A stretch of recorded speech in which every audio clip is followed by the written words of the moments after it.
하나님 말씀은 요한계시록 5장 1절에서 14절 말씀입니다. 요한계시록 5장 1절에서 14절 말씀을 제가 봉독해 올리겠습니다. 내가 보매 보좌에 앉으신 이의 오른손에 두루마리가 있으니 안팎으로 썼고 7인으로 봉하였더라. 또 보매 힘있는 천사가 큰 음성으로 외치기를 누가 그 두루마리를 펴며 그 인을 떼기에 합당하냐 하나 하늘 위에나 땅 위에나 땅 아래에 능히 그 두루마리를 펴거나 보거나 할 자가 없더라. 그 두루마리를 펴거나 보거나 하기에 합당한 자가 보이지 아니하기로 내가 크게 울었더니 장로 중에 한 사람이 내게 말하되 울지 말라. 유대 지파의 사자 다윗의 뿌리가 이겼으니 그 두루마리와 7인을 떼시리라 하더라. 내가 또 보니 보좌와 내 생물과 장로들 사이에 한 어린 양이 서 있는데 일찍이 죽임을 당한 것 같더라. 그에게 7뿔과 7눈이 있으니 그 눈들은 온 땅에 보내심을 받은 하나님의 7영이더라. 그 어린 양이 나와서 보좌에 앉으신 이의 오른손에서 두루마리를 취하시니라. 그 두루마리를 취하심에 내 생물과 24장로들이 그 어린 양 앞에 엎드려 각각 검은 고와 향이 가득한 금 대접을 가졌으니 이 향은 성도들의 기도들이라. 그들이 새 노래를 불러 이르되 두루마리를 가지시고 그 인봉을 떼기에 합당하시도다. 일찍이 죽임을 당하사 각 족속과 방언과 백성과 나라 가운데에서 사람들을 피로 사서 하나님께 드리시고 그들로 우리 하나님 앞에서 나라와 제사장들을 삼으셨으니 그들이 땅에서 왕노릇 하리로다 하더라. 내가 또 보고 들으매 보좌와 생물들과 장로들을 둘러선 많은 천사의 음성이 있으니 그 수가 만만이요 천천이라.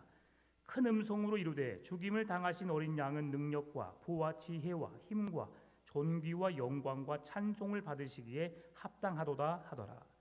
내가 또 들으니 하늘 위에와 땅 위에와 땅 아래와 바다 위에와 또 그 가운데 모든 피조물이 이르되 보좌에 앉으신 이와 어린 양에게 찬송과 존귀와 영광과 권능을 세세토록 돌릴지어다 하니 내 생물이 이르되 아멘 하고 장로들은 엎드려 경배하더라. 아멘. 기독교인들 4명 중에 1명이 점을 본다는 한국 리서치 통계조사가 있습니다. 2022년에 나온 조사인데요. 최근 5년 사이에 점을 본 적이 있는 그리스도인이 23%에 달한다라고 말합니다. 그러니까 전 국민의 41%가 점을 보았다라는 말이 신빙성이 있는 것이죠. 그 중에 거의 기독교인의 23% 그러면 전 인구의 한 5%에서 10% 정도 되는 사람들이 점을 보았다라고 할 수 있을 것 같습니다. 이런 현상 앞에 교회가 매우 무력해 보입니다. 하나님의 말씀이 선포되고 그 말씀을 따라 살아야 할 그리스도인들이 눈에 보여지는 사주팔자나 어떤 점을 치면서 우리의 귀에 들려지는 소식을 통해 하나님의 말씀을 대신하려고 하는 어리석은 신앙의 모습을 볼 수 있기 때문이죠. 따라서 오늘 우리의 신앙이 어떠한지를 여러분 다시 한번 점검해 보았으면 좋겠습니다. 하나님의 말씀, 우리의 눈으로 보고 귀에 들려지는 말씀을 통해서 우리가 하나님의 음성으로 들을 수 있느냐, 아니면 우리들 또한 세상의 운세나 운명을 어떤 사주팔자를 보면서 우리의 인생을 눈앞에 보여지기를 원하는가? 많은 사람들은 그것을 통해서 우리의 신앙이 흔들리는 것을 보게 됩니다. 여러분, 하나님이 가장 싫어하신 게 무엇입니까? 나 외에는 다른 신들을 우리의 마음에 두는 것입니다.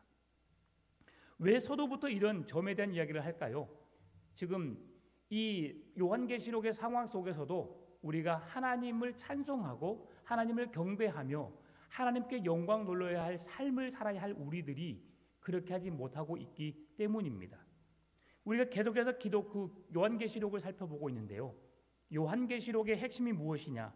세상과 교회에 대한 예수 그리스도의 계시라고 말씀을 드렸었습니다. 교회와 세상에 대한 예수 그리스도의 계시, 그 계시된 말씀을 우리가 듣고 깨달아야 하는데 그 계시의 말씀만이 우리를 생명으로 인도하고 영원한 하나님의 나라로 소망 삼는 믿음을 갖게 하는데, 그것이 아닌 세상의 것에 눈을 빼앗기고 눈에 보여지는 것, 쉽게 볼 수 있는 것, 바로 들을 수 있는 그것에 현혹되어서 믿음을 잃어버리는 경우가 종종 있기 때문에 말씀을 드린 것입니다. 오늘 본문의 말씀 보게 되면 7인이 임봉된 두루마리가 있다고 성경은 말씀하고 있습니다. 두루마리, 여러분 잘 알고 있는 그 두루마리 맞습니다. 그냥 봉에다가 봉을 뚜루루루 말입니다. 말아서 양쪽에 2개의 봉으로 책을 말아서 보는 것이 두루마리였지요. 이제 그렇게 한 작은 것은 한 번에 보고, 우리가 사극 드라마 보게 되면 왕에게 올리는 상소문 이런 걸 볼 때 그렇게 되어 있죠. 근데 이제 그 성경을 보게 되면 하나로 되어 있습니다. 하나로. 왜 그러느냐? 너무 양이 많기 때문에 그것을 펼치면은 한도 끝도 없겠죠. 그러니까 쭉 펼치면서 읽고, 그러면 또 2개가 맞겠네요. 하나는 말아야 되고 하나는 펼쳐야 되고, 그렇게 해서 이제 되어 있는데요.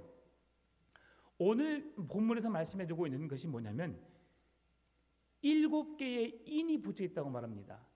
그 왕이 다른 나라에 뭔가를 보낼 때에, 그때에 그 뭡니까?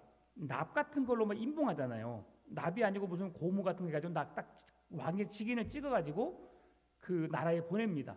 이게 왕이 보낸 그 문서라는 것을 확증하기 위한 것이죠. 그런데 우리가 생각했을 때 7인이라고 했을 때 그 문서에 7개를 하나, 둘, 셋, 넷, 다섯, 여섯, 7개를 찍는 것이 아니라, 오늘 성경에서 말씀해주고 있는 7인은 뭐냐면 두루마리를 말아가지고 한 부분에 왔을 때 딱 인을 찍습니다. 그리고 그대로 또 맙니다. 말아서 또 어느 부분에 또 인을 찍고, 이렇게 7개 인을 찍는 것을 말합니다. 그렇게 7인이 찍혀 있는데요, 7인을 찍는 것에 있어서 이 두루마기가 안팎으로 기록되어 있다라고 말하고 있는데, 이것은 하나님께서 가감없이 행하실 완전한 책이라는 사실을 우리에게 보여주고 있는 것입니다. 이 두루마리를 어린 양에게 주시는데, 이 두루마리는 예수 그리스도에게 맞선 세력, 다시 말하면 하나님의 심판, 하나님의 세계와 창조, 하나님의 영원한 나라 건설로 끝나는 역사의 완성을 포함한 역사의 통치 계획서를 포함하고 있는데요, 이 모든 일들을 이 두루마리 속에 그걸 기록해 놓았는데 그것을 풀 자가 없다고 오늘 요한은 슬피 울고 있습니다. 특별히 이 두루마리에 대한 어떤 예언에 대한 그런 책에 대한 것을 에스겔서에서도 말씀해주고 있는데, 에스겔 2장 9절 10절 말씀이 이렇게 말씀해주고 있습니다. 내가 보니 보라, 한 손이 나를 향하여 펴지고 보라, 그 안에 두루마리 책이 있더라. 그가 그것을 내 앞에 펴시니 그 안팎에 글이 있는데 그 위에 애가와 애곡과 재앙의 말이 기록되었더라 라고 말씀하고 있죠. 에스겔과 오늘 요한계시록에 나오는 이 두루마리 책은 하나님의 대적에게 내려질 심판의 선고문, 환상 가운데 보여준 내용인데요, 에스겔서에서도 그 안팎에 있는 글이 애가와 애곡과 재앙의 말이 기록되었다라고 말씀되고 있어요. 누구에 대한? 이스라엘 백성들이 아닌 하나님을 섬기지 않는 하나님의 심판받을 대상들에게 그들을 향해 써놓은 글이 두루마리에 기록되었다라고 말씀되고 있고요. 오늘 요한계시록에도 마찬가지로 하나님께서 그 백성들을 심판하시기 위한, 대적자들을 심판하시기 위한 그 내용들이 두루마리 책에 기록되어 있다라고 성경이 말씀하고 있다는 것입니다. 이렇게 7인으로 되어 있는데 이 두루마리가 하나님의 오른손에 붙들려 있다라고 말하고 있는데, 이 말씀은 하나님의 강한 능력과 주권으로 이 책에 기록된 것을 하나님만이 이룰 수 있고, 또 이 책을 하나님만이 펼칠 수 있음을 보여주는 내용이라고 할 수 있습니다. 이제 이 임봉된 책을 펼쳐야 되는데, 오늘 2절과 3절 말씀 보게 되면 또 봄에 힘있는 천사가 큰 음성으로 외치기를 누가 그 두루마리를 펴며 그 인을 떼기에 합당하냐 하나, 하늘 위에나 땅 위에나 땅 아래에 능히 그 두루마리를 펴거나 보거나 할 자가 없더라 라고 말하면서, 오늘 본문의 말씀 속에서 이 요한이 그 인을 뗄 자가 없음을 보면서 마음 아파하고 애통해하고 있다는 것을 말하고 있죠. 여러분, 우리가 이 말씀을 보면서 주목해야 될 게 있습니다. 앞으로 지금 지난주에 살펴봤던 요한계시록 4장 그리고 5장 이어지는 계속해서 말씀 속에서 하나님의 환상의 계시가 예언의 묵시의 말씀이 계속해서 선포되고 있는데요. 여기에서 오늘 일곱 인 그리고 앞으로 나오게 될 일곱 나팔, 일곱 대접 이것이 우리에게 소개될 것인데 이것은 하나님의 심판을 예고하는 겁니다. 일곱 인, 일곱 나팔, 일곱 대접을 통해서 하나님의 심판의 소식이 그것을 통해서 우리에게 보여질 것이다라고 소개하고 있는 것입니다. 그래서 이 상황 속에서 인을 뗄 자가 없는 것을 4절에서 크게 슬퍼하고 있는 것인데 그런 가운데 그 중에 한 장로가 요한에게 나와서 그 인을 뗄 수 있는 자가 누구인지를 말씀해 주고 있는데 오늘 본문의 5절 말씀입니다. 장로 중에 한 사람이 내게 말하되 울지 말라. 유대 지파의 사자 다윗의 뿌리가 이겼으니 그 두루마리와 그 일곱 인을 떼시리라 하더라. 유대 지파의 사자가 누구일까요? 창세기 49장 9절에서 이렇게 말씀해 주고 있습니다. 유다는 사자 새끼로다.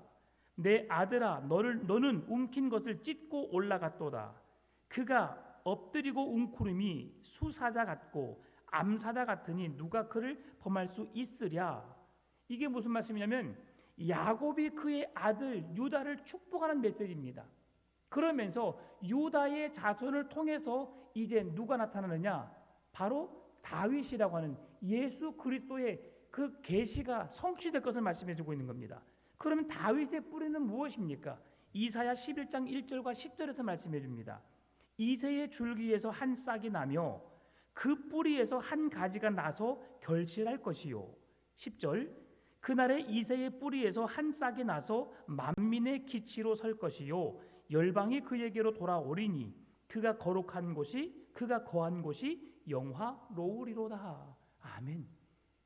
다윗의 아들 이새의 뿔에서 난 자, 다윗의 혈통을 잇는 그 자가 영원한 하나님의 나라를 세울 것을 이제 우리에게 선포하시는 것이죠. 유다 지파 다윗의 가문을 통해서 이 땅에 오실 메시아 구원자 예수 그리스도가 이 땅에 나실 것을, 그 메시아가 어린 양 되신 예수 그리스도, 그는 마치 사자와 같이 부활 승리하심을 증거하실 것이고 사자와 같이 맹수로서 모든 걸 이겨내는 것이 어린 양의 예수 그리스도께서 사망 권세를 깨뜨리고 사자가 승리하는 것처럼 사망 권세를 깨뜨리고 승리할 것을 오늘 우리에게 보여주고 있고요. 이분이 바로 인을 떼기에 합당하신 분이시다라고 성경은 말씀해 주고 있습니다. 그러면 6절이 인을 떼기에 합당한 분이 어떤 분인지 정확하게 소개하고 있습니다. 내가 또 보니 보좌와 내 생물과 장로들 사이에 한 어린 양이 서 있는데 일찍이 죽음을 당한 것 같더라. 그에게 7뿔과 7눈이 있으니 이 눈은 온 땅에 보내심을 받은 하나님의 7 영이더라. 아멘. 일찍이 죽임을 당한 어린 양이 7뿔과 7눈을 가졌다. 참 어떻게 생긴 동물일까 궁금하시죠? 참 신기하기도 합니다. 그런데 여기서 어린 양이 일찍 죽임을 당했다라고 하는 표현은 무슨 말씀이냐면 6월절 어린 양을 우리에게 소개하고 있는 겁니다. 십자가 위에서 죽으신 예수님의 어린 양의 모습을 묘사하고 있어요. 그래서 6월절의 어린 양의 실체가 누구이냐? 바로 예수 그리스도이시다. 그래서 이 7 어린 양 일찍 죽임 당하신 그분이 누구시냐면 우리의 죄와 사망 권세를 깨뜨리고 부활하신 우리의 구원자이신 예수 그리스도이심을 선포하고 있다는 것이죠. 7뿔은 무엇을 상징하냐면 전능을 상징합니다. 7뿔은 능치 못할 것이 없는 절대적인 능력과 권세를 가지셨다라는 뜻을 내포하고 있습니다. 7눈은 하나님의 7 영으로서 성령을 의미합니다. 동시에 온전한 지식과 감찰하시는 능력으로 모든 것을 꿰뚫어 보시는 통찰력을 가지고 계시는 분이심을 말씀하고 있어요. 그래서 우리가 여기서 볼 때에 7눈, 일곱 뿔. 그럼 일곱 개의 뿔이 뭐냐? 왜 일곱 개냐? 어떤 이런 숫자라는 개념보다도 일곱은 완전한 수입니다. 완전한 수를 가지고 계신 그 뿔에 대한 것이, 뿔은 전능을 의미한다, 승리를 상징한다라고 해가지고 하나님의 능하신 손으로 전쟁에 나갈 때 뭘 불었어요?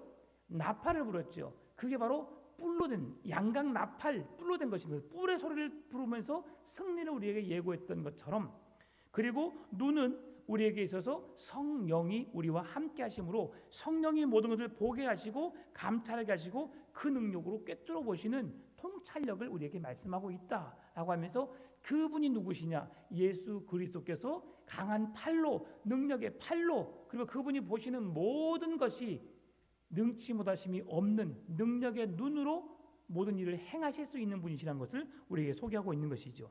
그래서 구약 성경에서는 일곱 눈을 상징하는 성령님을 뜻하는 일곱 눈을 소개하고 있습니다. 우리 스가랴 3장 9절과 스가랴 4장 10절을 같이 읽어볼까요? 자, 시작. 만군의 여호와가 말하노라. 내가 너 여호수아 앞에 세운 돌을 보라. 한 돌에 일곱 눈이 있느니라. 내가 거기에 새길 것을 새기며 이 땅의 죄악을 하루에 제거하리라. 작은 일의 날이라고 멸시하는 자가 누구냐? 사람들이 스룹바벨의 손에 달인줄이 있음을 보고 기뻐하리라. 이 일곱은 온 세상에 두루다니는 여호와의 눈이라 하니라. 아멘. 자, 일곱이라고 숫자를 말하고 있지만 그것을 한마디로 정리하고 있죠. 뭐라고요? 여호와의 눈이라. 이것이 바로 성령님의 눈, 성령님이 우리와 함께 하시는 그 눈임을 말씀해주고 있습니다. 이것을 볼 때에 어린 양이 누구냐? 바로 성자 하나님, 성자 예수님을 우리에게 말씀해주고 있고요. 찬송받기에 합당하신 그 성삼위일체 하나님께서 이 모든 일을 행하고 계시다는 사실을 우리에게 보여주고 있습니다. 그 어린 양이 나와서 보좌에 앉으신 이의 오른손에서 두루마리를 취하셨습니다. 어린 양은 승리한 사자의 모습으로 일곱 뿔의 권세와 온 땅을 두루 감찰하시는 일곱 눈, 즉 성령님과 함께 그 인봉을 떼시면서 새 창조의 역사를 쏘갈 것을 말씀하고 계시는 것이죠. 이 일들을 이루실 분이 누구시냐라고 했을 때 바로 오직 예수 그리스도께서 인봉을 뗄 수 있는 자다. 인을 뗄 수 있는 자가 오직 예수 그리스도밖에 없다. 이 말씀은 무슨 말씀이냐면, 하나님께서 우리에게 계시해 주시고 우리에게 말씀해 주시고 보여주신 것 외에는 우리는 그 어떤 것도 계시를 볼 수 없고 들을 수 없고, 그 궁금한 모든 사항들을 누가 보여주시느냐? 예수 그리스도의 계시된 말씀을 통해서만 우리에게 보여주신다. 따라서 이 계시의 말씀을 오늘 내가 들어서 그 말씀을 여러분에게 해석해 주겠습니다라고 말하는 사람들은 대부분이 누구예요? 이단 사이비 종교 집단의 교주들입니다. 내가 하나님의 계시를 받아서 내가 하나님으로부터 인을 맡은 자로서 내가 그 책 계시의 말씀을 내가 나만이 해석할 수 있다라고 말하면서 많은 사람들을 현혹하고 있는 그 현실이죠. 그들의 결과는 하나님의 심판을 피할 수 없으며 그들은 지옥불에 떨어질 자로서 하나님의 저주와 하나님의 심판을 피할 수 없는 자들임을 여러분 아셔야 합니다. 절대로 그 미혹의 영에 미혹되지 않기를 바랍니다.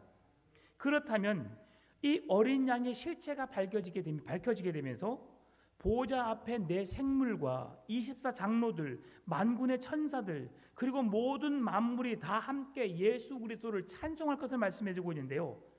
9절부터는 그 대서사시의 서곡이 울려 퍼지는 찬송이 이제 우리에게 소개되고 있습니다. 9절 10절입니다. 그들이 새 노래를 불러 이르되 두루마리를 가지시고 그 인봉을 떼기에 합당하시로다. 일찍이 죽임을 당하사 각 족속과 방언과 백성과 나라 가운데에서 사람들을 피로 사서 하나님께 드리시고 그들로 우리 하나님 앞에서 나라와 제사장들을 삼으셨으니 그들이 땅에서 왕노릇 하리로다 하더라. 이들이 먼저 어린 양이 두루마리의 인봉을 떼기에 합당하신 분이심을 알고 그분을 찬양하고 있다라고 소개하고 있는 겁니다. 하늘 위에나 땅 위에나 땅 아래에 그 인을 뗄 자가 없는데 보좌에 계시는 어린 양이신 예수 그리스도만이 그 인봉을 뗄 수 있다라고 말하고 있고, 우리는 그 인봉을 떼시는 이에게 찬양과 경배를 올려드려야 한다라고 말씀하고 있는 것이죠. 그리고 그 어린 양은 뭘 하느냐? 어떤 분이시냐? 우리의 구속 사역을 감당하시기 때문에, 우리의 더럽고 추악한 모든 죄의 문제를 해결해 주시기 때문에 그 어린 양이신 예수님을 우리는 찬송해야 한다라고 말하는 겁니다. 예수님은 십자가의 보혈로서 우리의 더럽고 추악한 모든 죄의 짐을 대신 짊어지셨습니다. 그리고 그의 그 속죄의 제사를 통해서 우리들을 하나님의 거룩한 자녀의 신분으로 회복시켜 주셨습니다. 그래서 우리는 더 이상 진노의 자녀가 아니고 하나님을 아빠, 아버지라 부를 수 있는 은혜의 자녀가 되었고, 하나님의 자녀의 신분을 회복하게 된 것이죠. 그래도 우리를 어떻게 하나님이 이런 어떤 복을 주셨느냐? 베드로전서 2장 9절에서 우리에게 이런 삶을 살게 해주셨습니다. 다 같이 읽어볼까요? 그러나 너희는 택하신 족속이요, 왕같은 제사장들이요, 거룩한 나라요, 그의 소유가 된 백성이니 이는 너희를 어두운 데서 불러내어 그의 기이한 빛에 들어가게 하신 이의 아름다운 덕을 선포하게 하려 하심이라. 아멘. 죽어 마땅한 우리 죄인들을 어린 양이신 예수 그리스도께서 대신 죽어주심으로 오늘 우리들을 왕같, 너희는 택하신 족속이요, 하나님이 이스라엘 백성들을 선민으로 택하신 것처럼 예수 그리스도를 믿는 우리들을 택하셨고, 우리를 어떤 족속으로? 왕같은 족속으로. 왕은 누구를 지칭하고 있어요? 예수 그리스도, 하나님, 성령님, 삼위일체 하나님만이 왕이시다. 우리가 계속해서 우리가 지금 누가복음, 마가복음에서 말씀 듣고 있잖아요. 그 나라의 복음이 무엇인가? 왕의 승리의 소식, 왕이 승전하고 성전에 입성하는 그 소식이 그들에게는 복음이었다. 그리고 그 왕을 그들은 뭘로 믿었다? 신으로 여겼다. 그러나 실제로 그들에게 왕, 복음은 누구냐? 예수 그리스도다. 참신은 누구시냐? 하나님, 예수님, 성령님이시다. 그 하나님이 우리의 찬송을 받기 합당하신데, 그 하나님을 우리에게 왕같은 제사장으로서 하나님이 우리에게 그런 신분을 허락해 주셨다. 거룩한 나라요, 그의 소유된 백성이 되게 하셨다는 것입니다. 누가요? 하나님께서 예수 그리스도의 십자가의 대속의 은혜를 통해서 말입니다. 이래서 우리는 구원의 의미를 다시 한번 생각해 봐야 합니다. 여러분, 구원은 무엇입니까? 구원은 무엇입니까? 단순히 죄 용서받는 것을 구원이라고 말하지 않습니다. 하나님의 나라가 되는 것입니다. 오늘 우리가 구원받는다는 건 뭐냐면 단지 죄의 문제가 해결되는 것으로 끝나는 것이 아니라 택하신 족속이요, 왕같은 제사장이요, 거룩한 나라요, 우리는 하나님의 나라, 하나님의 기업을 잇는 거룩한 백성됨, 하나님의 나라를 소유한 자들이요, 그의 제사장 나라가 되어서 온 땅, 이 땅이 없어지는 그 날까지 왕노릇하며 영원한 대제사장 되시는 예수 그리스도의 속죄의 은혜를 입고 그분의 승리와 찬송과 영광을 돌리며 그분과 함께 거하는 백성이 되어야 한다고 말씀하고 있는 것입니다. 그러면서 12절에서 무엇을 말씀해주고 있는가? 큰 음성으로 이르되 죽임을 당한 어린 양은 능력과 부와 지혜와 힘과 존귀와 영광과 찬송을 받으시기에 합당하도다라고 말하고 있습니다. 여러분, 죽은 자에게, 어린 양, 죽은 어린 양에게 우리가 어떻게 해야 된다고요? 능력과 부와 지혜와 힘과 존귀와 영광과 찬송을 받으시기에 합당하신 분께 우리가 그 찬송과 영광과 그 모든 지혜와 부와 능력, 힘, 존귀, 영광, 찬송을 주께 올려 드려야 함을 말씀하고 있다는 것이죠. 왜 그렇습니까? 우리를 대신해서 죽어 없어졌다면 그분의 찬송과 영광을 받으시기 합당한 분이 될 수 없는 것이죠. 왜 그렇습니까? 사람과 별반 다를 게 없기 때문입니다. 그러나 사망 권세를 깨뜨리고 다시 부활하셨어요. 다시 살아나셨어요. 그리고 하늘로 올라가셨습니다. 그리고 그 올라가신 데 우리에게 다시 오시겠다고 약속하셨어요. 그 약속이 신실하시기에, 그 약속을 반드시 이행하실 분이시기에 우리는 그 하나님께, 그 예수님께 영광과 부와 찬송과 영광을 올려드리는 것입니다. 그래서 이 찬양 받기에 합당하신 그 찬양이, 천사들의 찬양이 다윗의 감사 기도에서도 발견됩니다. 역대상 29장 11절 12절 말씀입니다. 여호와여, 위대하심과 권능과 영광과 승리와 위엄이 다 주께 속하였사오니 천지에 있는 것이 다 주의 것이로소이다. 여호와여, 주권도 주께 속하였사오니 주는 높으사 만물의 머리이심이니이다. 부와 귀가 주께로 말미암고 또 주는 만물의 주대가 되사 손에 권세와 능력이 있사오니 모든 사람을 크게 하심과 강하게 하심이 주의 손에 있나이다. 아멘. 하나님이 여러분의 생사 화복을 중원하신 줄 믿습니다. 여러분의 모든 필요를 채우시는 줄 믿습니다. 능력과 부와 귀가 하나님께로 있고 하나님이 우리에게 부어 주셔야만 우리는 그것을 누릴 수 있는 것입니다. 여러분, 천만 천사가 예수 그리스도께 올려드린 찬송, 이 찬송을 주님은 받기에 합당하시고 오늘 저와 여러분을 통해서 영광과 찬송을 받으시기를 원하십니다. 우리가 하나님을 나의 아버지로, 나의 구원자로 믿음으로 고백하고 그 하나님께 영광과 찬송을 올려드리면 하나님이 우리에게 필요한 모든 비와 부와 귀가 주께로 말미암고 만물의 주제가 되사 손에 권세와 능력이 되게 하시고 우리를 크게 하시고 강하게 하심으로 인하여서 하나님의 영광을 나의 삶을 통해서 나타나게 하실 줄 믿습니다. 여러분, 하나님은 우리의 찬송을 받기에 합당하신 분이십니다.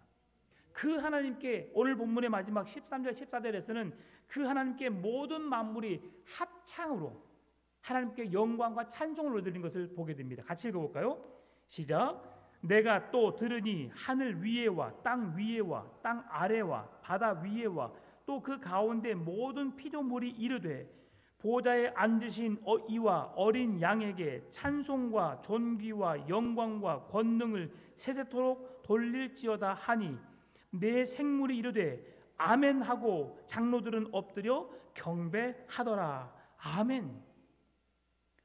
하늘 위에와 하늘 아래와 하늘 땅 위에와 땅 아래와 바다에 있는 모든 것들이 하나님께 영광과 찬송과 존귀와 권능을 세세토록 올려드려야 할 것을 말씀해 주고 있어요. 보좌에 앉으신 어린 양이신 예수 그리스도가 속죄의 은혜를 통해서 우리의 모든 죄를 용서하셨고 구원하신 그 은혜와 사랑에 감사함으로 이 땅에 존재한 모든 만물들, 하늘 위에서부터 바다 밑에까지 있는 모든 만물들이 주께 영광과 찬송을 올려드려야 함을 말씀하고 있는 것이죠. 오늘 우리 주님은 영광과 찬송을 받으시기에 합당하신 분이신 줄 믿으시기 바랍니다. 오늘 우리의 삶을 통해서 하나님의 이름이 높이 높이 드러나고 그분이 영광 받으시는 삶을 살아내기 위해서 힘써야 되는 줄 믿습니다. 오늘 우리가 열심히 사는 이유가 무엇입니까? 다른 사람보다 더 뛰어난 지혜와 더 능력을 가지고 은사를 가지고 그 일들을 통해서 열심히 살아가는 이유가 무엇입니까? 나의 삶을 통해서 하나님의 영광을 드러내야 하기 때문이죠. 나의 삶을 통해서 영광과 존귀와 찬송을 하나님께 올려드려야 하기 때문이죠. 여러분, 우리의 자녀들이 그래서 세계적으로 훌륭한 믿음의 사람들이 되어야 합니다. 세계 각처에 흩어져서 하나님의 거룩한 자녀들로서 그곳에서 하나님의 거룩한 백성들로서 그 자리에서 자기의 정체성을 드러내야 하는 것이죠.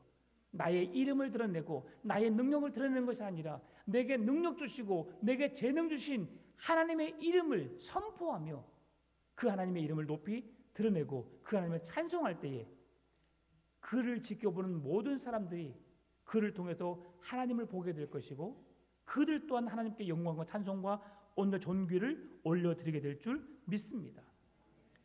오늘 우리의 삶에 가장 높은 소리로 우리를 구원하신 하나님을 높이 높이 찬양하고 또 오늘 부르짖는 우리의 간절한 기도를 멈추지 마시고 이 부르짖는 기도와 찬송의 진정한 주인공이 되어서 우리가 부르짖는 찬송과 기도를 들으시고 주님이 기뻐하시고 또 그 기도를 들으시고 우리의 모든 삶에 필요한 것을 채우시는 주의 은혜가 경험되어지는 능력 있는 믿음의 삶이 되시기를 주님의 이름으로 축원합니다.